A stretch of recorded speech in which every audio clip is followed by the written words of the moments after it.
magandang umaga po sa ating Panginoon. Gusto ko lang magpasalamat kay Lord sa pag-iingat niya sa amin. Nung Huwebes, pumunta kami kay Nanay Linda, bumisita po kami doon. Sa hindi inaasahang pangyayari, na natanggal yung gulong ni Brother Fredo. Pero salamat kay Lord kasi walang nangyari sa amin. Hindi kami kinabahan. Nagtawanan pa kami nung bumaba kami. Pero awa ng Diyos, nakapunta pa rin kami doon kasi pinalitan niya yung motor niya. At saka nung Martes, salamat din kay Lord kasi nung binigyan kami ng mga task ni Sister Helen.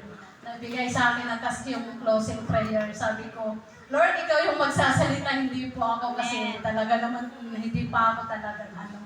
Pero salamat kay Lord at na nagawa ko ng maayos yung prayer ko. At Happy Father's Day po sa lahat ng mga tatay.